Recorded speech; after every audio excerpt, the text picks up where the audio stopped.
Bottomless chips. Alright, hey guys, today we are making steak and ale stew. Here you can see on my teeny tiny countertop all of our ingredients for today. Our stew meat, red potato, yellow onion, garlic, carrots, guinness, rosemary. Somewhere on that countertop, I'm certain of it, is my beef bouillon, salt, garlic salt, smoked paprika, and pepper somewhere also. Those are all of our ingredients for today.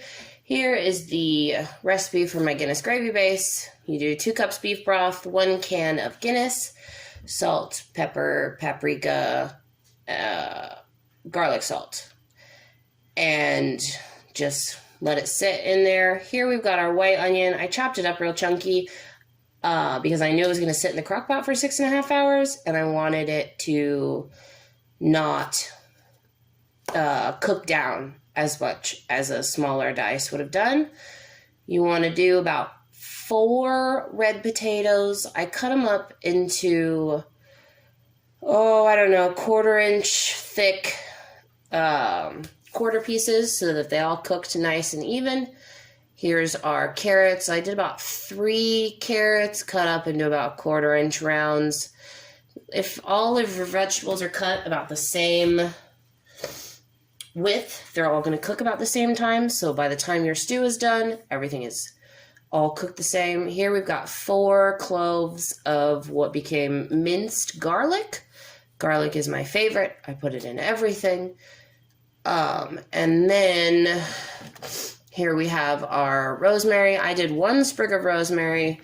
I took all of the leaves off and I minced it up really, really fine because I've done rosemary before where I didn't chop it up really fine and then you bite into a piece of cooked rosemary. And even though rosemary is delicious, you don't really want to do that.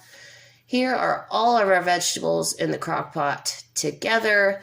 In addition to our onion, potato, and carrot, we have a can of stewed tomatoes that I put in there just to add another vegetable, a little bit more liquid, and just 1 more layer of flavor. Here we have our stew meat. I browned it in the pan for a couple of minutes with garlic salt, pepper, regular salt, paprika, just to get them browned on the outside, just to add another layer of flavor to our meat.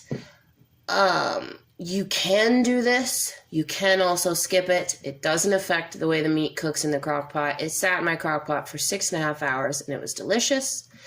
Here is our stew with the lid on, ready to go. 6.5 hours on low, and everything comes out tender and melt in your mouth. I love this stew. It's a favorite with my family, and I really hope it becomes a favorite with your family. You can add different vegetables in it if you want, but this is what we love, and I hope you enjoy, and I hope you have a fantastic rest of your day. Do, do, do, do.